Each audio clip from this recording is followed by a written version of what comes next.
Assalamualaikum warahmatullahi wabarakatuh. Ketemu lagi sama Nova di sini. Apa kabar teman-teman? Semoga kalian selalu sehat selalu ya. Ada satu tanggal di bulan November ini adalah hari bersejarah bagi bangsa Indonesia. Ada yang tahu tanggal berapa dan hari apa? Yuk komen di bawah. Iya betul, tanggal 10 November yaitu adalah Hari Pahlawan. 100. Ada yang tahu nggak kenapa tanggal 10 November itu diperingati sebagai Hari Pahlawan? Oke, kita simak ceritanya ya. Let's go! Setelah Indonesia memproklamasikan kemerdekaan pada tanggal 17 Agustus 1945, pemerintah mengeluarkan maklumat yang menetapkan mulai tanggal 1 September 45, bendera nasional Sangsaka Merah Putih dikibarkan di seluruh wilayah Indonesia. Gerakan pengibaran bendera tersebut meluas ke seluruh daerah-daerah, salah satunya juga di Surabaya. Pada pertengahan September, tentara Inggris mendarat di Jakarta dan mereka berada di Surabaya pada tanggal 25 September 1945. Tentara Inggris tersebut tergabung dalam AFNI, yaitu Allied Forces Netherlands East Indies, datang bersama dengan tentara NICA, yaitu Netherlands Indies Civil Administration. Tugas mereka adalah melucuti tentara Jepang dan memulangkan mereka ke negaranya kembali, membebaskan tawanan perang yang ditahan oleh Jepang, sekaligus mengembalikan Indonesia kepada pemerintah Belanda sebagai negara jajahan, teman-teman. Namun, gejolak antara tentara dan milisi pro kemerdekaan Indonesia dan pihak Belanda sudah dimulai pada tanggal 19 September 1945 ini, teman-teman. Karena malam sebelumnya, tepatnya pada tanggal 18 September 1945, sekelompok orang Belanda di bawah pimpinan CH Ploegman yang diangkat oleh pemerintah Belanda sebagai wali kota Surabaya ini memerintahkan untuk mengibarkan bendera Belanda di sisi sebelah utara di Hotel Yamato, tepatnya di Jalan Tunjungan nomor 65 Surabaya tanpa persetujuan pemerintah Republik Indonesia di daerah Surabaya, teman-teman. Kabarnya, pengibaran bendera Belanda ini adalah untuk memperingati hari ulang tahun Ratu Wilhelmina pada tanggal 31 Agustus. Tetapi hal ini memicu kemarahan warga Surabaya. Mereka menganggap sikap Belanda ini adalah menghina kemerdekaan Indonesia dan melecehkan bendera merah putih, teman-teman. Massa protes dan berkerumun di depan Hotel Yamato. Mereka meminta bendera Belanda diturunkan dan dikibarkan bendera Indonesia. Tepatnya pada tanggal 27 Oktober 1945, perwakilan Indonesia berunding dengan pihak Belanda dan berakhir meruncing karena Ploegman mengeluarkan pistol dan terjadilah perkelahian di ruang perundingan ini, teman-teman. Suasana di depan Hotel Yamato sangat ricuh.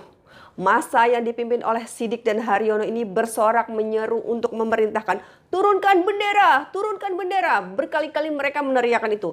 Tetapi karena penjaganya itu adalah orang Inggris dan tidak bisa berbahasa Indonesia, maka akhirnya massa berteriak, put down the flag, put down the flag. Meskipun massa sudah berteriak untuk menurunkan bendera, tetap saja tidak digubris, teman-teman. Massa melempari ia dengan batu dan pecahan atap genteng sambil berlari mundur. Dan massa yang jumlahnya sudah ratusan itu, teman-teman, Ploegman yang juga maju menantang tiba-tiba terkapar. Meninggalnya Ploegman ini ada dua versi ya, teman-teman. Pertama, ia mati atau meninggal karena tertusuk oleh Sidik dengan alat kelewang. Yang kedua, Ploegman ini mati karena tercekik oleh Sidik. Tidak lama kemudian, tanpa ada yang memberi aba-aba, ada saja yang berinisiatif mengambil tangga untuk memanjat menara Hotel Yamato. Bukan hanya satu orang saja, 2 bahkan 3 bahkan sampai 10 orang mencoba untuk naik ke menara Hotel Yamato. Beberapa orang naik ke menara tempat bendera itu berada. Kemudian diturunkan bendera Belanda, dirobek warna birunya, kemudian dipasang lagi bendera merah putih dengan megah. Haryono yang semula bersama Sudirman kembali ke dalam hotel dan terlibat dalam pemanjatan tiang bendera. Dan bersama Kusno Wibowo, ia berhasil menurunkan bendera Belanda, merobek bagian birunya dan mengereknya kembali ke puncak tiang bendera sebagai bendera merah putih. Setelah insiden di Hotel Yamato tersebut, pada tanggal 27 Oktober 45 meletuslah pertempuran pertama antara Indonesia melawan tentara Inggris, teman-teman. Serangan-serangan kecil tersebut di kemudian hari berubah menjadi serangan umum yang banyak memakan korban jiwa di kedua belah pihak, baik Indonesia maupun Inggris, teman-teman. Sebelum akhirnya Jenderal D.J. Hawthorne meminta bantuan Presiden Soekarno untuk meredakan situasi. Setelah gencatan senjata antara pihak Indonesia dan pihak tentara Inggris ditandatangani tanggal 29 Oktober 45, keadaan berangsur-angsur mereda. Walaupun begitu, tetap saja terjadi bentrokan-bentrokan bersenjata di Surabaya tersebut, memuncak dengan terbunuhnya Brigadir Jenderal Malabi, pimpinan tentara Inggris di Jawa Timur. Pada tanggal 30 Oktober 45, sekitar pukul 20.30 malam, mobil Buick yang ditumpangi Brigadir Jenderal Malabi berpapasan dengan sekelompok milisi Indonesia ketika akan melewati Jembatan Merah. Kesalahpahaman menyebabkan terjadinya baku tembak yang berakhir dengan tewasnya Brigadir Jenderal Malabi oleh tembakan pistol seorang pemuda Indonesia yang sampai sekarang tidak diketahui identitasnya. Kematian Malabi ini menyebabkan pihak Inggris marah kepada pihak Indonesia. Melalui Mayor Jenderal Eric Carden Robert Mansergh, pengganti Malabi ini, ia mengeluarkan ultimatum yang menyebutkan bahwa semua pimpinan dan orang Indonesia bersenjata harus melapor dan meletakkan senjatanya di tempat yang telah ditentukan oleh mereka dan menyerahkan diri dengan mengangkat tangan di atas kepada pihak Inggris. Batas ultimatum tersebut adalah pukul 6 pagi pada tanggal 10 November 1945.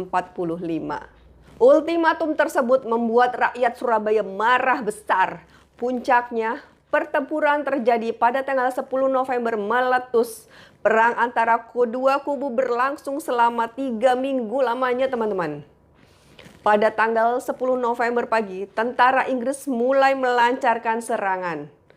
Pasukan sekutu mendapat perlawanan dari pasukan dan milisi Indonesia. Selain Bung Tomo, terdapat pula tokoh-tokoh berpengaruh lain dalam menggerakkan rakyat Surabaya pada masa itu. Beberapa datang dari latar belakang agama seperti Kiai Haji Hashim Asy'ari, Kiai Haji Wahab Hasbullah, serta kiai-kiai pesantren lainnya juga mengerahkan santri-santri mereka dan masyarakat sipil sebagai milisi perlawanan.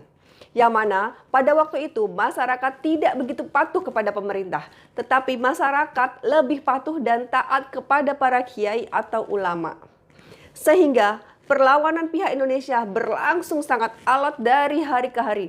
Perlawanan rakyat yang pada awalnya dilakukan secara spontan dan tidak terkoordinasi, makin hari makin teratur, teman-teman. Pertempuran ini memakan waktu hingga 3 minggu lamanya. Dan setidaknya terdapat 6.000 hingga 16.000 pejuang dari pihak Indonesia tewas. Dan lebih dari 200.000 rakyat sipil mengungsi dari kota Surabaya, teman-teman. Korban dari pasukan Inggris sekitar 600 hingga 2.000 tentara. Pertempuran berdarah di Surabaya yang memakan ribuan korban jiwa tersebut telah menggerakkan perlawanan rakyat di seluruh Indonesia untuk melakukan perlawanan. Banyaknya pejuang yang gugur dan rakyat sipil yang menjadi korban pada hari 10 November ini kemudian dikenang sebagai Hari Pahlawan oleh Republik Indonesia hingga sekarang. 10 November merupakan Hari Pahlawan Nasional yang setiap tahunnya diperingati oleh bangsa Indonesia. Hal ini berdasarkan keputusan Presiden nomor 316 pada tahun 1959, yaitu tentang hari-hari nasional yang bukan hari libur dan ditandatangani oleh Presiden Soekarno ya teman-teman ya.